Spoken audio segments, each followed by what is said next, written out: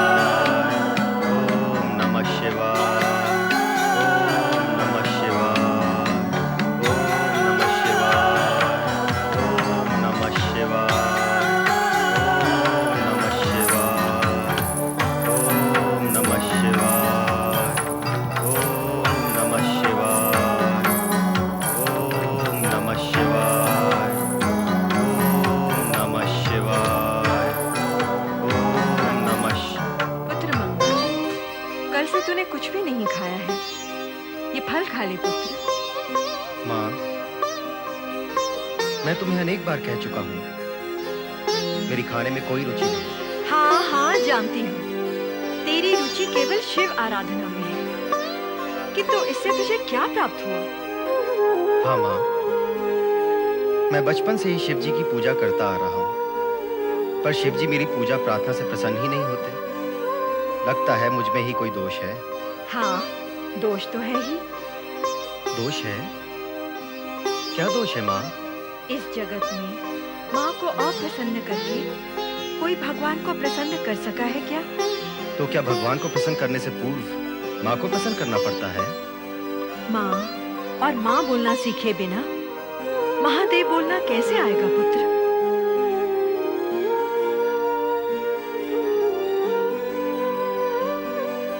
सत्य ही तो है। माँ का आशीर्वाद प्राप्त किए बिना भगवान का वरदान और कृपा कैसे प्राप्त होगी? माँ प्रसन्न हुई तो भगवान कहाँ प्रसन्न होने वाले हैं? माँ, तुम मुझसे अप्रसन्न हो क्या? कैसी बात करता है पुत्र? कोई माँ अपने पुत्र से अप्रसन्न हो सकती है? होती तो है। बहुत सी माएं तो अपने पुत्र से बात भी नहीं करती। ऐसी माएं पुत्र से नहीं, पुत्र की अयोग्यता, हठ और उसकी विचारहीनता से अप्रसन्न होती हैं, पुत्र से नहीं। अर्थात तुम मुझसे प्रसन्न हो? तुझसे तो मैं सदा प्रसन्न रहती हूँ पुत्र। तो फिर मुझे आशीर्वाद दो माँ। कैसा आशीर्वाद है? मैंने निश्चय किया है माँ कि काशी के गंगा तट पर जाकर मैं शिव जी की आराधना करूंगा। तब मुझसे शिव जी अवश्य प्रसन्न होंगे। काशी जाएगा तू अपनी माँ को अकेला छोड़कर? तेरे बचपन से माँ के प्रति तेरा प्रेम पाने के लिए बिन जल के नींद की भांति छटपटा रही हूँ मैं, और तू मुझे अपना कर्तव्य करने दो माँ। कर्तव्य? तेरा कर्तव्य? अपनी माँ के प्रति तेरा कोई कर्तव्य नहीं है? माँ, ये तन और प्राण तुम्हारे ही तो है। इस जग से मुझे जोड़ने वाली तुम ही तो हो। तुम्हारे प्रति अपने कर्तव्य से मैं कैसे विमुख रह सकता हूँ माँ? पर मैं क्या करूँ, मैं विवश हूँ। मेरे हृदय में शिव भक्ति की शीतल सरिता जो प्रवाहित हो रही है, उसमें डुबकी लगाए बिना मुझे कल नहीं पड़ता माँ। तुम मुझसे प्रसन्न हो ना माँ। एक बार, बस एक बार मुझे आशीर्वाद दे दो। तुम्हारे आशीर्वाद से मैं भगवान शिव का अनुग्रह अवश्य प्राप्त कर सकूंगा। उसके पश्चात मैं जन्म भर तुम्हारे चरणों में बैठा रहूंगा माँ। एक बार भगवान शिव के दर्शन हो जाएं, तो मेरे मन को शांति मिल जाएगी। माँ, मुझे काशी जाने की आज्ञा और सफल होने का आशीर्वाद दो। तूने मुझे धर्म संकट में डाल दिया है पुत्र। मुझे आज्ञा देने में तुम्हें कष्ट हो रहा है माँ। इस जगत की हर माँ अपना कष्ट भूलकर अपने पुत्र को प्रसन्न देखना चाहती है मंगल। स्वयं तुम झेल कर भी वह अपने पुत्र को सुखी देखना चाहती है। माँ, तुम भी तो वैसे ही माँ हो। इसीलिए तो तुझे काशी जाने की आज्ञा देती हूँ और कामना करती हूँ कि तेरी तपस्या और साधना पूर्ण हो। तुझे सिद्धि प्राप्त कर सके पर क्यों नहीं कर सके? सुयशा, तुम मुझसे प्रश्न पूछ रही हो जो स्वयं उत्तर की खोज में है? नारायण नारायण नारायण श्रीमन्नारायण नारायण नारायण। ऋषि आ गए। अब उत्तर भी प्राप्त हो जाएगा और भोलेनाथ भी समाधि से जागेंगे। देव ऋषि पधारिए। प्रणाम ऋषिवर। प्रणाम। नहीं नंदी नहीं, मुझसे किसी उत्तर की अपेक्षा न रखना। तीनों लोक को उपाय बताते बताते और उत्तर देते देते मेरी समस्त ग्रंथियां फंस गई हैं। तो देवऋषि, हमें कौन बताएगा कि शक्ति रूपिणी देवी के दर्शन कब होंगे? यही प्रश्न मैं भगवान भोलेनाथ को पूछने हेतु यहाँ आया हूँ। किंतु भगवान शिव तो उत्तर तब देंगे जब वे समाधि से जागेंगे। हाँ, ये दुविधा तो है। एक ही उपाय है। क्या?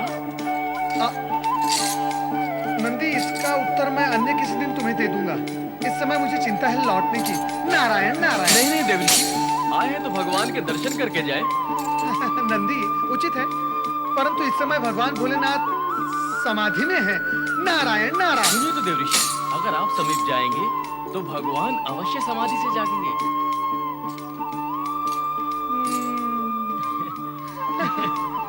नारायण नारायण। ओम नमः शिवाय।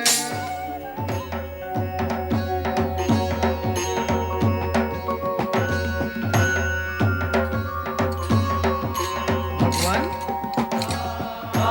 आश्चर्य है, आप तो जाग रहे हैं। मैं व्यर्थ ही अपयश का भागी बन जाता हूँ कि मेरे आने पर मेरे द्वारा आपकी समाधि भंग होती है। सत्य तो यही है, किंतु आज ये सत्य घटित नहीं हुआ। और हाँ, तुम्हारे प्रश्न का उत्तर देने का समय अभी आया नहीं। प्रश्न? मेरा प्रश्न? देवेश्वर, मात्र मेरा प्रश्न नहीं, हम सभी का प्रश्न है ये। इसका उत्तर आप दे ही दीजिए। शक्ति मां स्वरूपिणी देवी के दर्शन कब होंगे? नहीं नारद, अभी इस प्रश्न का उत्तर नहीं दिया जा सकता। क्यों देवेश्वर? ऐसा क्यों? इस हेतु की अन्य अनेक प्रश्न सम्मुख खड़े हैं। समय की प्रतीक्षा करना ही उचित होगा नारद।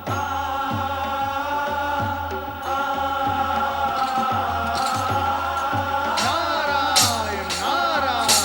स्वामी तो पुनः समाधि में लीन हो गए। उत्तर भी नहीं दिया प्रभु ने।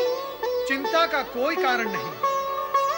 स्वामी इस समय मर्यादावश उत्तर नहीं देंगे, किंतु मेरे सम्मुख मर्यादा का ऐसा कोई बंधन नहीं है। मैं आपको उत्तर देने की स्थिति में हूँ। तो बताएं देवऋषि। नंदी, माँ शक्ति ने अवतार इस हेतु लिया है कि वो भगवान भोलेनाथ की जीवन संगीनी बन सके। ये तो शुभ समाचार है। अति उत्तम, किंतु ये तो बताएं कि उनके दर्शन कब होंगे। नंदी, समय की प्रतीक्षा करना उचित होगा। नारायण नारायण नारायण।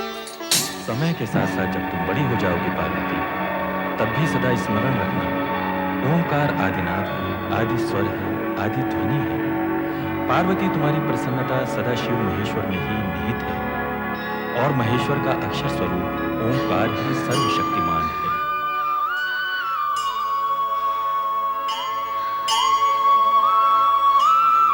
क्या हुआ पार्वती, क्या हुआ? तुम इधर रुक क्यों गई? कुछ तो बोलो पार्वती।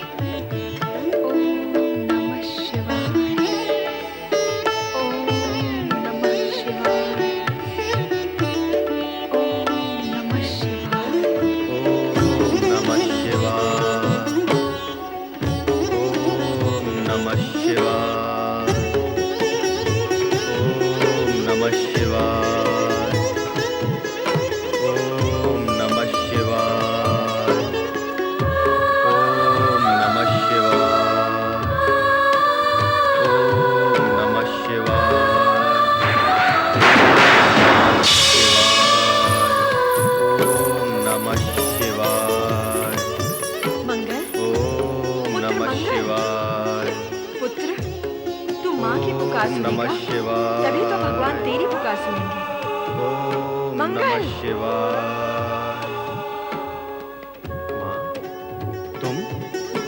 तुम यहाँ भी चली आई, पर क्यों? यही कहने कि भगवान शिव सर्वव्यापी हैं। यहाँ काशी में भी उनका वास है और कैलाश में भी वे ही विद्यमान हैं।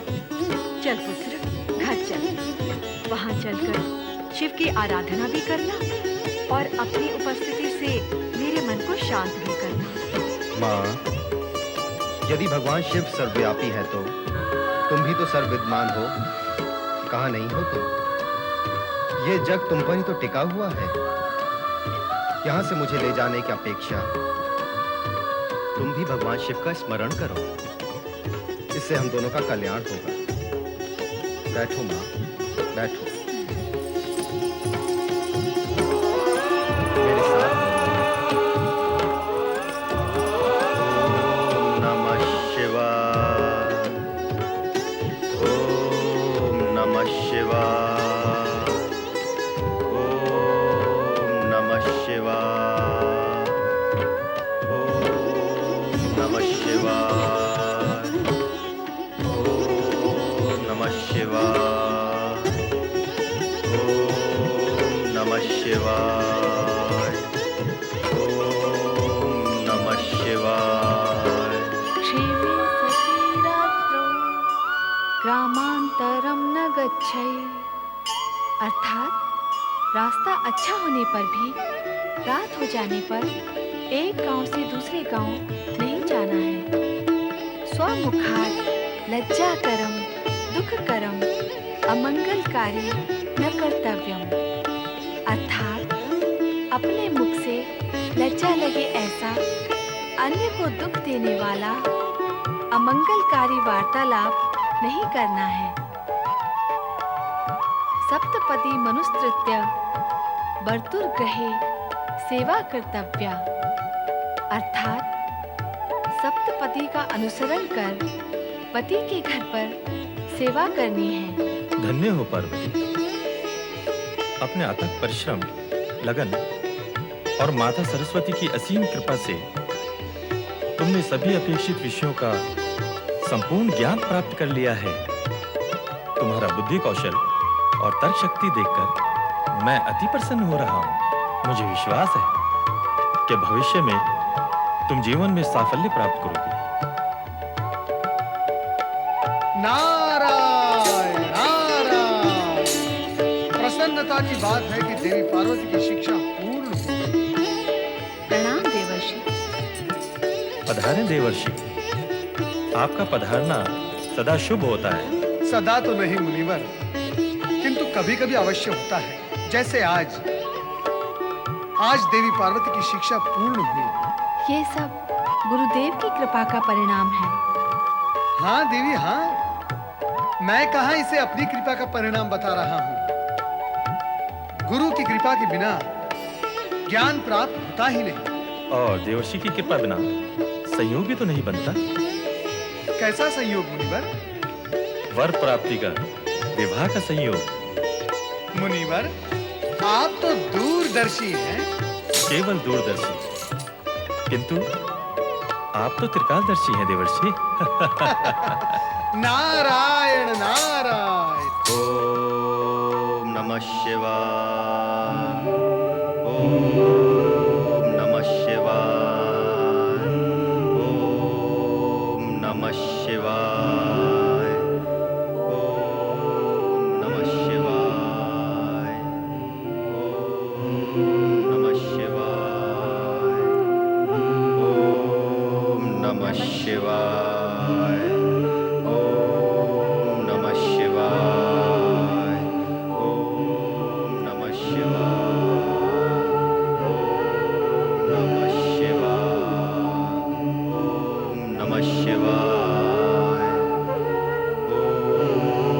नमः शिवाय।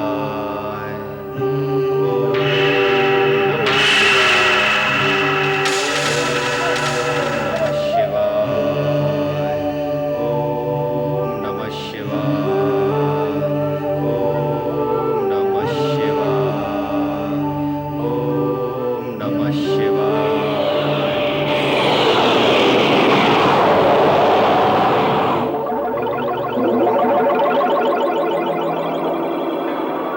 उठो मंगल, तुम्हारी तपस्या पूर्ण हुई। देवाधिदेव, धन्य हो गए हम दोनों आपके पुण्य दर्शन पाकर। मंगल की तपस्या सफल हुई। मंगल, उठो।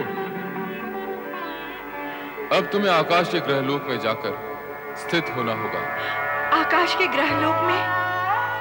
हे शिव शंकर, मेरी कथा सुनो और मेरी व्यथा जानो। ये जिस दिन से उत्पन्न हुआ है, उस दिन से आज तक मैं इसे मिल नहीं पाई हूं। आपके द्वारा प्रदत्त यह पुत्र बालपन से आपकी आराधना में प्रवृत्त हो गया। जब इसकी आयु मुझे मां कहकर पुकारने, मेरे मन को ममत्व से आंदोलित करने, मेरे वात्सल्य प्रेम को उभारने और उसे अभिव्यक्ति करने का मार्ग देने की थी, उस दिन भी वो आपका नाम स्मरण कर रहा था और आज भी आपका जाप करता है। इसे मेरे पुत्र होने का सुख भले ही प्राप्त हुआ होगा, किंतु मुझे इसकी मां होने का सुख आज तक नहीं मिला। इसने कहा था, आपके दर्शन का लाभ होने के पश्चात यह मुझे मां का स्थान अवश्य देगा, किंतु उससे पहले तो आप इसे आकाश के ग्रह लोक में स्थान देने के इच्छुक हैं। फिर मैं क्या करूंगी? मैं कहां जाऊंगी भगवान? मेरा क्या होगा? पुत्र के होते हुए भी मैं निपुत्र रहूंगी। शांत हो जाओ धरणी, शांत हो जाओ। सत्य तो यह है कि मंगल ने ग्रह मंडल में स्थान प्राप्त करने हेतु ही मेरे श्वेत से जन्म लिया है। उसका निश्चित स्थान आकाश में स्थित ग्रह मंडल में ही है। भगवान, यदि इसके जन्म का हेतु यही था, तो आपने इसे पुत्र के रूप में मुझे प्रदान कर मेरे मन को ममत्व से क्यों जागृत किया? कहां जाए युवा पुत्र की वह मां जिसका ममत्व निरुत्तर है? देवी, तुम्हें इस प्रकार विलाप करना शोभा नहीं देता। जगत तुम्हें सहनशीला और क्षमाशीला मानता है। तुम शालीनता की प्रतिमूर्ति हो। भूमि, अचला, धरणी आदि संबोधनों से भी जगत तुम्हारा सम्मान करता है। जगत की संपूर्ण नारी जाति के लिए तुम एक अनूठा आदर्श हो। दुख और पीड़ा देने वाले के प्रति भी तुम दयावान, क्षमावान और धैर्यवान रहती हो। ऐसे विराट गुण और आदर्श से पूर्ण होकर भी तुम पुत्र वियोग से विचलित हो रही हो। ये स्थिति तुम्हारे गुण और धर्म से सर्वथा विपरीत है। आपकी कृपा से सब कुछ हूँ भगवान, फिर भी माँ हूँ, माँ। चिंता न करो देवी, मंगल तुमसे अधिक दूर नहीं रहेगा। सदा तुम्हारी आंखों के सम्मुख रहकर रक्तवर्णी ग्रह के रूप में अपना लाल प्रकाश फैलाता रहेगा।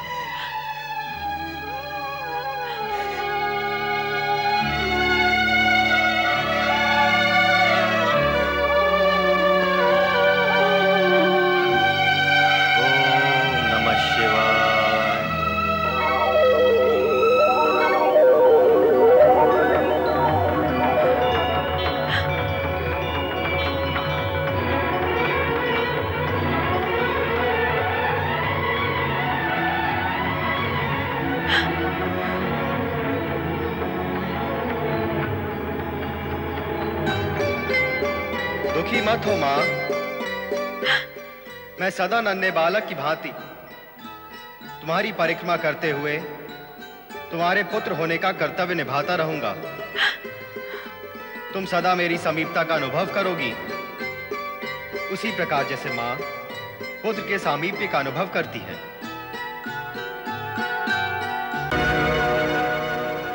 पिताश्री, क्या बात है पिताश्री? आपके श्रीमुख पर तो चिंता की रेखाएं उभर आई हैं। पुत्र के होते यदि पिता को चिंता करनी पड़े तो ये पुत्र के लिए बहुत दुख और लज्जा की बात है। कृपया अपनी चिंता का कारण बताएं। कुछ विशेष नहीं पुत्र मैना।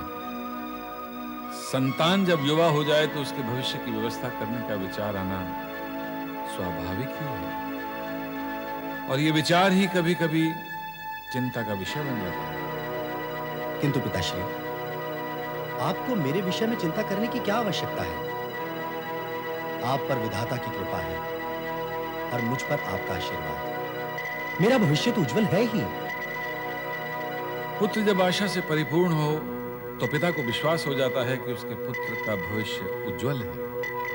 पर मैनाक, तुम्हारे साथ साथ हमारी एक पुत्री भी है, तुम्हारी छोटी बहन। हाँ, पार्वती। आप उसके विषय में चिंता कर रहे थे?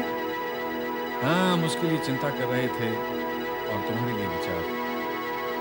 पार्वती अब बड़ी हो गई है, उसके लिए योग्य वर भी तो खोजना है। और मेरे लिए किस खोज पर विचार कर रहे थे पिताश्री? प्रजा के समर्थन पर। अर्थात तुम युवा हो गए हो मैना। कहते हैं पुत्र की ऊंचाई जब पिता के समान हो जाए तो उसका दायित्व बढ़ जाता है, विशेषकर राजपुत्र का। इस पर्वत प्रदेश पर राज्य शासन करते करते हम थक गए हैं और चाहते हैं कि इसकी बागडोर अब तुम संभालो। तुम युवराज हो, धर्म, नीति, परंपरा के अनुसार अब इसके शासन का उत्तरदायित्व तुम पर है। आप निश्चिंत रहें पिताश्री, मैं सदैव आपके मार्गदर्शन में आपकी आज्ञा और आदेश का पालन करता रहूंगा। मुझे तुमसे यही आशा थी पुत्र। विधाता तुम्हें सामर्थ्य और शक्ति प्रदान करे। अब मैं आज्ञा चाहूंगा पिताश्री। अवश्य पुत्र।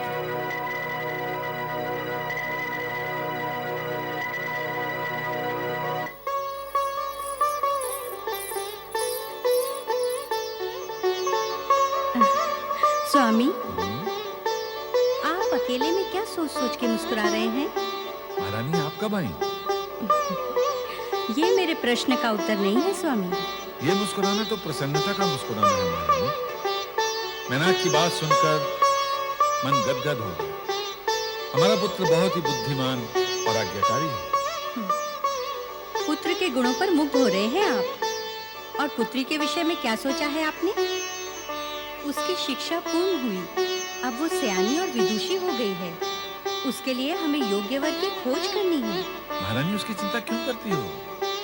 तुमने स्वयं ही तो कहा है कि हमारी पुत्री विदुषी है, तो ऐसी योग्य कन्या के लिए वर पक्ष वाले स्वयं हमारे पास आएंगे। नारायण नारायण। हिमालय राज, आप तो ज्योतिष विद्या के भी ज्ञाता है। आपका स्वागत है देवऋषि। मेरा नमन भी स्वीकार करें देवऋषि। कल्याण भो। आइए देवऋषि। देवऋषि, आपने हमें ज्योतिषी कैसे बना दिया? ये गुण तो आपका है। महाराज, भविष्यवाणी जो अभी अभी आपने की है कि वरपक्ष वाले स्वयं आपके द्वार पर आएंगे। क्या ये संभव है? क्या ये सत्य हो सकता है? महाराज, आपको अपने ही कथन पर संदेह हो रहा है। आपने किसी न किसी विश्वास के आधार पर ही तो कुछ कहा होगा ना? पार्वती की बुद्धिमत्ता के बल पर ही मैं समझता हूँ देवऋषि कि उसे निश्चय ही सुयोग्य वर मिलेगा। फिर भी माता पिता को चिंता लगी ही रहती है। अब आप ही पार्वती के भविष्य के बारे में बताएं। आप दोनों की चिंता व्यर्थ है। पार्वती का भविष्य उज्जवल ही उज्जवल है। जब तक योग्य वर की खोज पूर्ण नहीं होती, तब तक चिंता तो स्वाभाविक ही है ना देवऋषि। ऐसा वे ही करते हैं जिन्हें विधाता के लेख पर विश्वास नहीं होता। कन्या के भाग्य का लेख तो उसके जन्म के पूर्व ही लिख दिया जाता है। आप दोनों ये सत्य मान ही ले कि आपकी पुत्री पार्वती भाग्यशाली कन्या है। माताश्री, पिताश्री प्रणाम। सदा सुखी रहो पुत्री। देवर्षि को भी प्रणाम। देवऋषि, आपने पार्वती को आशीर्वाद नहीं दिया। हाँ हाँ, पार्वती का सुहाग सदा अमर रहे। देवऋषि, आप तो ज्ञानी और भविष्यवक्ता हैं। कृपया हमें बताएं कि हमारी पार्वती का वर कौन होगा? कौन होगा? ये प्रश्न तो बालकों जैसा है, जिसका उत्तर देना संभव नहीं, क्योंकि समय से पहले सत्य का उद्घाटन करना केवल विधाता के ही हाथ में है। देवऋषि, आप त्रिकालदर्शी हैं। हमारी पुत्री की हस्तरेखाएं देखकर ये तो बताएं कि उसका वर कैसा होगा। कैसा होगा, ये एक जिज्ञासु प्रश्न है। उसके लिए उत्तर की अनेक संभावनाएं हैं। आप वही बताइए देवऋषि।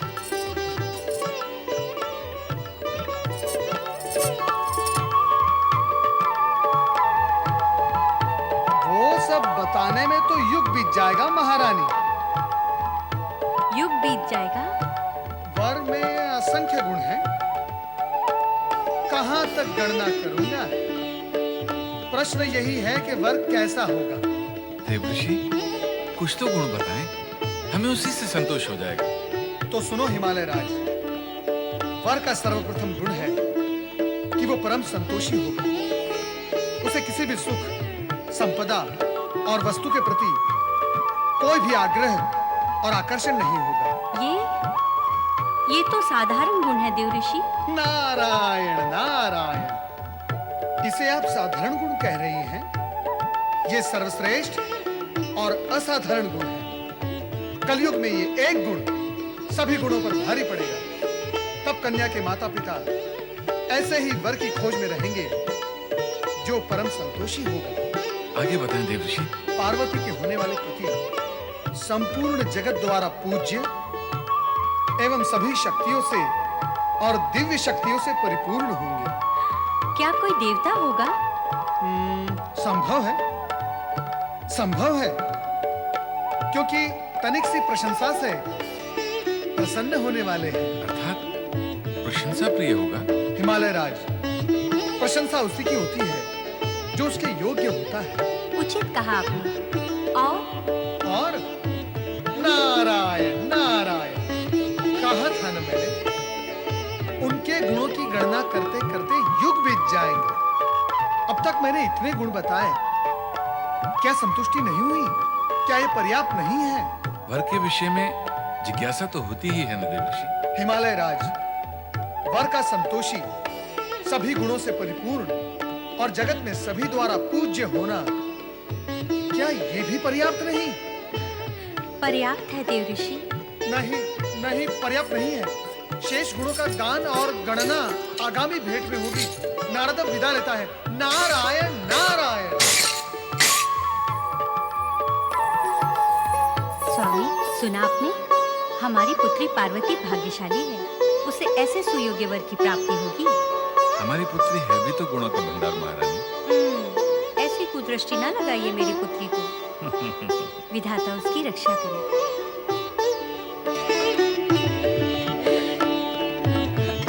पार्वती, अब कुछ बोलना। गूंगी बनी क्यों खड़ी है? अरे जया, कैसी निर्बुद्धि है तू? गुड़ खाकर भी गूंगा कभी कुछ बोलता है क्या? हाँ रे, गुड़ का मीठा मीठा स्वाद और आनंद भीतर ही भीतर लेता है। बहुत बोलने लगी हो तुम दोनों। ठीक है, अब हम कुछ नहीं कहेंगे, तू ही बोल। अच्छा, ये बता, देवर्षि ने हमारे होने वाले जीजा के कौन कौन से गुण बताए हैं? क्या क्या बताया उन्होंने? तेरा विवाह कब होगा? वो कौन सी घड़ी होगी जब हमें तुम्हारे वियोग का दुख झेलना होगा? चल रे मूर्ख, ऐसे भी कोई पूछता है क्या? ये पूछ के दुल्हा राजा कब आएंगे और हमारी सखी पार्वती को दुल्हन बनाकर कब ले जाएंगे? जाओ, मैं तुम दोनों से बात नहीं करती। हाँ रे हाँ, अब तुझे समय भी कहाँ मिलेगा हमसे बात करने का? अब तो तू मन ही मन उनसे बात करती होगी। जया, अब तो हम दोनों ही बातें किया करेंगे। और उपाय भी क्या है? अभी से अभ्यास कर लेते हैं। अच्छा, अभ्यास करना है? करो अभ्यास। शिवगण अपने स्वामी की पूजा अर्चना कर रहे हैं।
आओ नारद, अपने आने का प्रयोजन करो। महादेव, हम सब आपसे कुछ निवेदन करने आए हैं। जानता हूं नारद, आप लोग जब भी आते हैं निवेदन करने ही तो आते हैं। कहो। देवराज, कह दो अपने मन की बात। नहीं देवऋषि, जो भी कहना है आप ही कह दें। ऐसा कौन सा विषय है जिसे नारद और देवराज दोनों को कहने में संकोच हो रहा है? भगवान, संकोच केवल इतना ही है कि एक ही विषय के लिए हम आपको बारंबार कष्ट देने आ पहुंचते हैं। विषय और प्रयोजन कहो नारद।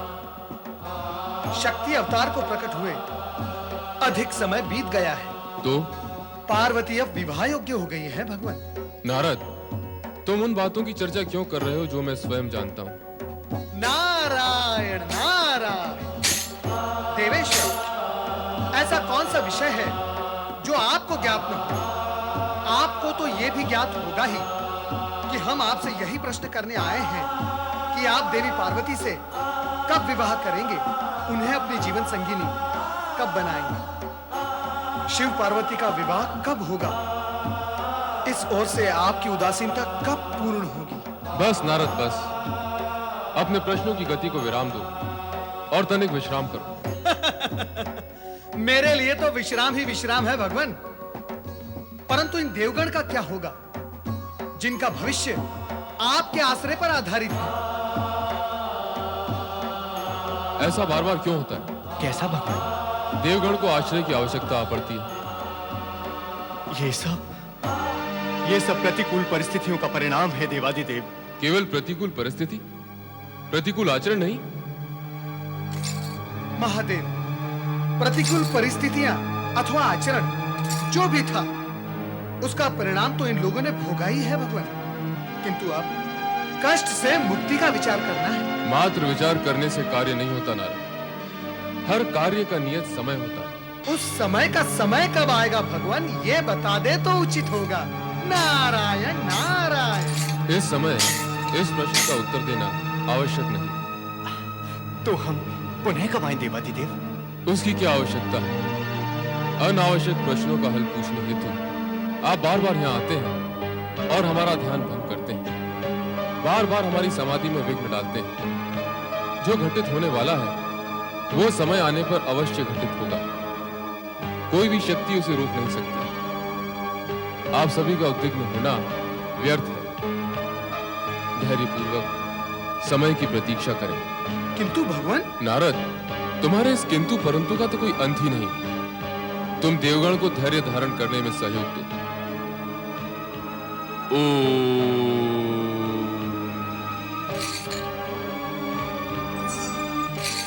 देवऋषि। नंदी, समय की प्रतीक्षा करो। परंतु देवऋषि। देवराज इंद्र, शिवाज्ञा मानकर धैर्य धरो। नारायण नारायण।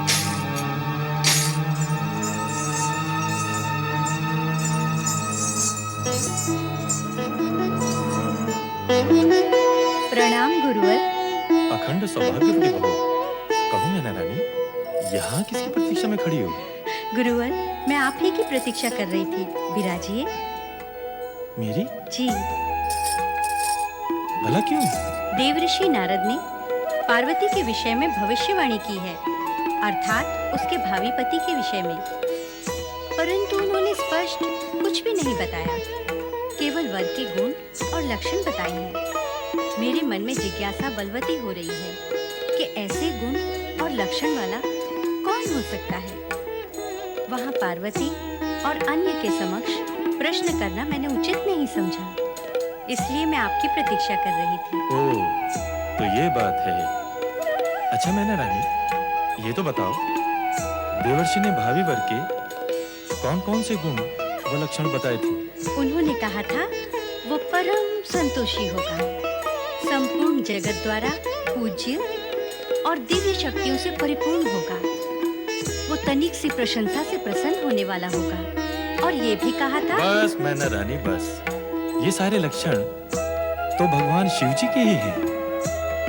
भोलेनाथ, शिवशंकर। देवर्षि नारद की भविष्यवाणी सत्य ही होगी, कारण कि पार्वती का पति भगवान शिव शंकर के अतिरिक्त अन्य कोई हो ही नहीं सकता। ये शिव और शक्ति का मिलन होगा, और जो होगा शुभ ही होगा।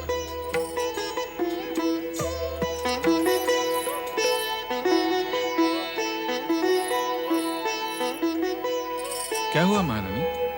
कहाँ क्या हुआ? तुम्हारे मुख पर और कहाँ? चिंता की रेखाओं ने तुम्हारे मुख को घेर लिया है। स्वामी, मैं आप ही के पास आ रही थी। मैं आपके पास आ गया। कहो क्या बात? देवऋषि नारद ने पार्वती के भावी वर के विषय में जो गुण और लक्षण बताए थे, वो स्मरण है आपको? हाँ, स्मरण तो है। महर्षि गर्ग बता रहे थे कि वो सारे गुण और लक्षण भगवान शिव के हैं। भगवान शिव के गुण? क्या महर्षि गर्ग ने ऐसा कहा? हाँ स्वामी, मेरा मन तो भावी आशंका से आशंकित हो रहा है। भला एक राजकुमारी का पति एक योगी कैसे हो सकता है? आप हंस रहे हैं? हाँ महारानी, दुख और चिंता का कोई भी कारण नहीं है। सत्य तो यह है कि भगवान शिव के विषय में हमारा ज्ञान अपूर्ण है, और जब तक ये ज्ञान पूर्ण नहीं हो जाता, जब तक भगवान शिव का पूर्ण विवरण नहीं मिल जाता, तब तक हमें धैर्य पूर्वक प्रतीक्षा करनी होगी। चलो देवी, आओ। चलो।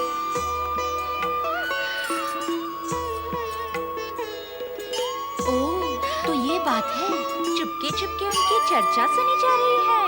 कैसी चर्चा? किन की चर्चा? ले जया, बता इसे, हम उनके किन की चर्चा कर रहे हैं?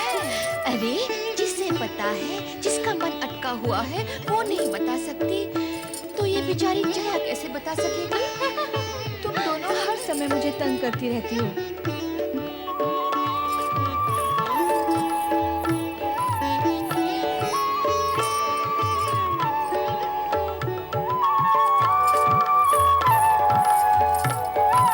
देख नहीं सकी, पार्वती को हर समय तंग करना भला नहीं है। ठीक है, भविष्य में हम हर समय नहीं, कभी-कभी तंग करेंगे, क्यों? ठीक है ना? फिर वही। अरे क्या फिर वही? भीतर मन में तो लड्डू फूट रहे हैं और ऊपर से स्वांग रच रही हो। सखियों से मन की बात छिपाना अच्छी बात है क्या? बोलना अच्छी बात है क्या? नहीं, तो फिर बता ना। क्या? मन की बात? क्या बात? फिर लगी स्वांग करने। देखो, हम उनकी बात कर रहे हैं जो भविष्य में बारात लेकर आएंगे और तुम्हें यहाँ से ले जाएंगे। वो कैसा सुखद क्षण होगा जब मुझे ले जाने के लिए मेरे आराध्य भोलेनाथ आएंगे। मैं उस क्षण की, वो अपने आराध्य भोलेनाथ की प्रतीक्षा करूंगी। आपने मुझे बुलाया भगवान? हाँ नंदी। आज्ञा करें प्रभु। नंदी, यहाँ कैलाश पर हम एक भाव से समाधि में नहीं बैठ सकते। क्यों? क्यों भगवान? देखते नहीं, कभी नारद तो कभी इंद्र और देवगण आकर हमारी समाधि में विघ्न डालते रहते हैं। वे तो आपकी कृपा प्राप्ति के हेतु आते हैं भगवान। नंदी, जो कृपा के योग्य होते हैं उन्हें हमारे पास आने की आवश्यकता नहीं। हम स्वयं उनके पास पहुंच जाते हैं। रहे नारद, वे यहाँ कृपा प्राप्ति हेतु नहीं, कृपा दिलवाने हेतु आते हैं। प्रभु, सभी आपकी महिमा का गान करते हैं। किंतु नंदी, यदि हम ध्यान नहीं लगाएंगे तो कृपा और महिमा का अर्थ समाप्त हो जाएगा। आज्ञा करें प्रभु, क्या करना है? हमने कैलाश त्यागने का निश्चय कर लिया। कैलाश का त्याग? किंतु भगवान, आपके बिना मैं कैसे रह सकूंगा? चिंता ना करो नंदी, तुम भी हमारे साथ चलोगे।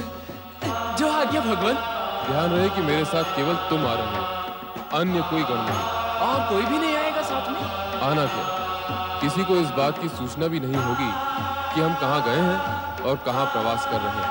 कब चलना है भोलेनाथ? अभी, इसी समय। आओ। पिताश्री, हमारे द्वारा आयोजित सर्व पर्वत सम्मेलन एक अनूठा सम्मेलन है, जिसमें सभी पर्वत सम्मिलित होंगे और वो हमारा प्रभुत्व भी स्वीकार करेंगे। पुत्र मैनाक, प्रभुत्व स्वीकार करवाने की चेष्टा को शुभ नहीं माना जाता। ऐसी चेष्टा करने वाले की आभा और प्रतिभा दोनों नष्ट हो जाती हैं। तो फिर सर्व पर्वत सम्मेलन के आयोजन का प्रयोजन क्या है? पारस्परिक सद्भाव, मैत्री और बंधुत्व की भावना को बढ़ाना। इस उद्देश्य की पूर्ति के लिए भी इस संगठन के अधिपति का चुनाव करना आवश्यक है पिताश्री। मैं तो चाहूंगा कि आपके नाम की पूर्व घोषणा कर दूं कि आप ही इस सम्मेलन और संगठन के अधिपति हैं। मैनाक, तुम मेरे पुत्र हो, मुझसे शत्रुता क्यों करना चाहते हो?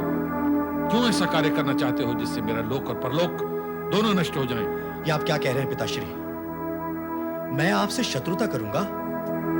आपका लोक परलोक नष्ट करूंगा? ये विचार आपके मन में आया कैसे? आप मेरे पिता हैं, मैं आपका अहित करूंगा? नहीं पिताश्री, कदापि नहीं। देखो मैनाक, पिता अथवा पुत्र, यदि उन दोनों में से कोई भी अपने पिता या पुत्र के लिए अनुचित और अनाधिकार रूप से, अनीति और अन्याय से प्रभुत्व, पद, अधिकार, संपत्ति या संपदा प्राप्त करना चाहता है, तो वह लौकिक और पारलौकिक दोनों ही दृष्टि से पाप का भागी कहलाता है। दोनों को अंत में असहनीय पीड़ा सहनी पड़ती है। इसलिए पुत्र ऐसे प्रभुत्व, अधिकार व पद से दूर ही रहना चाहिए जो अनाधिकार रूप से प्राप्त किया जाए। महाराज की जय हो।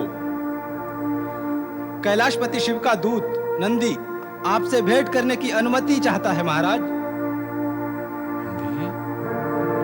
कैलाशपति का दूत यहाँ?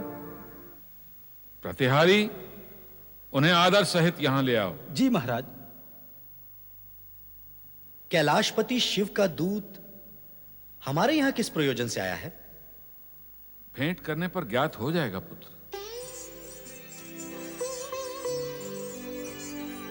हिमालय राज की जय हो। चराचर पति, देवेश्वर, सदा शिव के सेवक नंदी का प्रणाम स्वीकार हो। आओ नंदी, आपका स्वागत है। कहिए, क्या समाचार लाए? समाचार नहीं लाए हैं हिमालय राज, हम तो अनुमति लेने आए हैं। अनुमति लेने? स्पष्ट कहिए नंदी।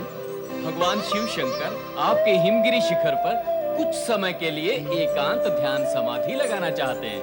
क्या आप इसकी अनुमति देंगे? कैलाशपति को भी अनुमति की आवश्यकता है नंदी। यह तो हमारा अहोभाग्य है कि कैलाशपति हमारे क्षेत्र में निवास करेंगे। ये सचमुच हमारे लिए प्रसन्नता का विषय है नंदी। हमारी ओर से कैलाशपति को अनुरोध करें कि वे हमारे यहाँ अतिथि बनकर पधारें। हमारा समूचा परिवार उनके दर्शन से धन्य हो जाए। धन्यवाद हिमालय राज, मैं आपका संदेश कैलाशपति तक पहुंचा दूंगा। प्रणाम।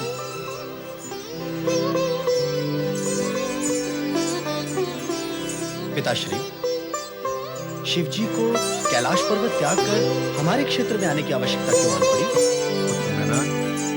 जब विधाता को किसी प्राणी के सौभाग्य या दुर्भाग्य की रचना करनी होती है तो वे ऐसी परिस्थितियों और घटनाओं का निर्माण करते हैं जो साधारण मनुष्य की बुद्धि से परे है। किंतु कैलाशपति का हमारे क्षेत्र में पदार्पण निश्चय ही सौभाग्यपूर्ण होगा। नारायण नारायण श्रीमन्नारायण नारायण नारायण नारायण नारायण नारायण। नारद, तुम फिर यहाँ आ गए। मैं ब्रह्मलोक से ये विचार करके यहाँ आया था कि यहाँ एकांत मिलेगा, किंतु तुम यहाँ भी मिलने चले आते। लगता है अब मुझे कहीं और स्थान ग्रहण करना पड़ेगा। परमपिता, यदि मैं यहाँ तक पहुँच सकता हूँ तो मैं वहाँ भी अवश्य पहुँच सकता हूँ जहाँ आप जाएंगे। ये सब आप ही की कृपा का फल है। नारायण नारायण। अच्छा, अब कहो किस प्रयोजन से आए? परमपिता, प्रयोजन नया नहीं। देवताओं को स्वर्ग से हटाकर तारकासुर उन पर अत्याचार करता ही जा रहा है, करता ही जा रहा है। देवताओं की दुर्दशा अब देखी नहीं जाती।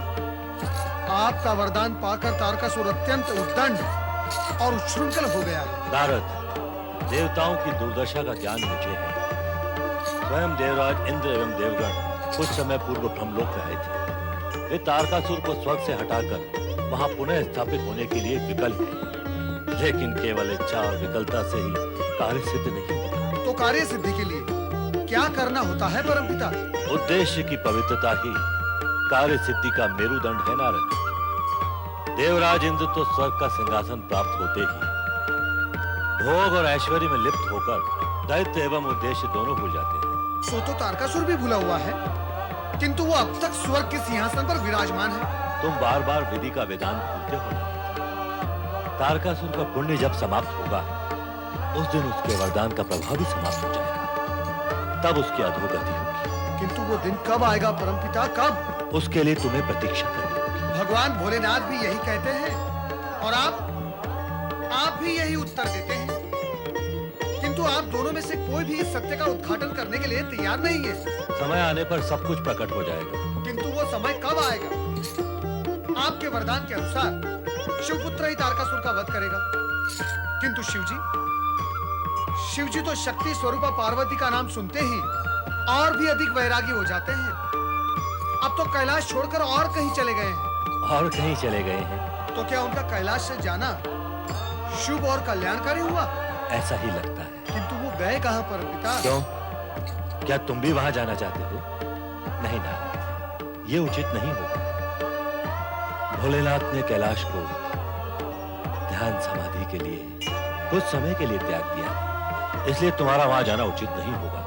इस समय केवल इतना कह सकता हूं कि यदि तुम देवराज व देवगणों का हित चाहते हो तो कुछ समय के लिए भोलेनाथ को एकांतवास कर दो।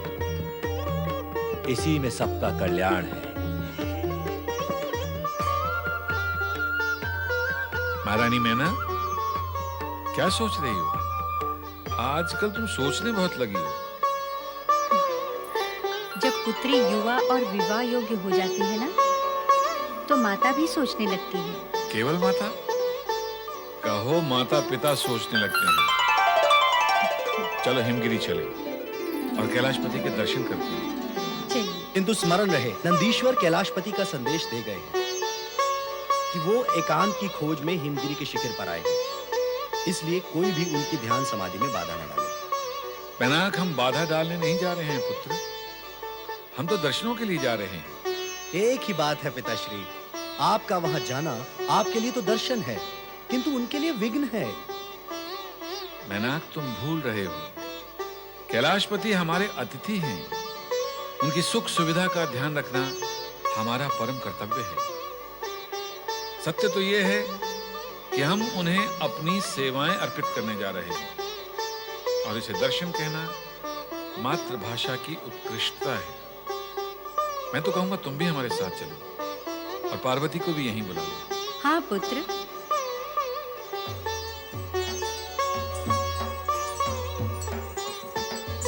सुनो नंदी, आज्ञा करें प्रभु। तुम इस बात का पूर्ण रूप से ध्यान रखना कि कोई भी यहाँ आकर हमारी एकांत समाधि में विघ्न डालकर हमें बाधा न पहुंचाए। आप निश्चिंत रहें भोलेनाथ, मेरे होते हुए आपके समीप आने की कोई चेष्टा भी नहीं कर सकेगा। तुम कहते हो तो हम निश्चिंत हो जाते हैं।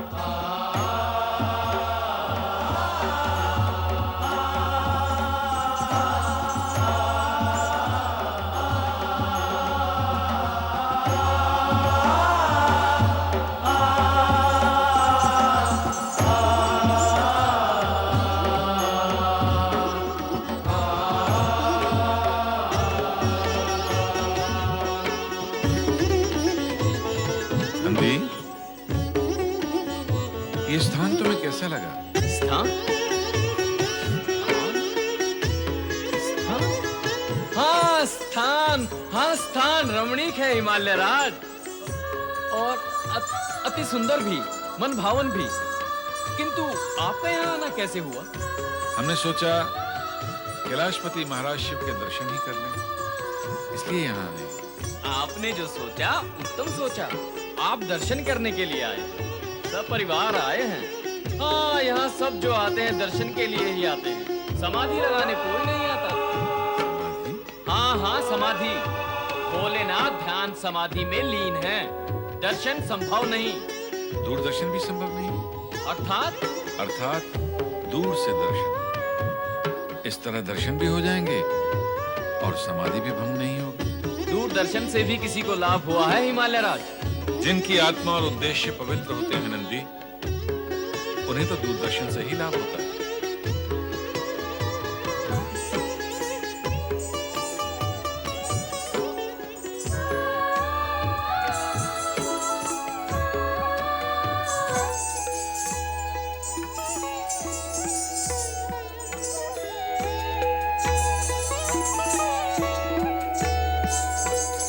अब दूरी से क्यों, समीप से दर्शन होंगे।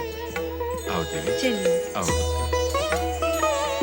भोलेनाथ, भोलेनाथ, हिमालय राज आए। देवाधिदेव कैलाशपति भगवान शिव शंकर की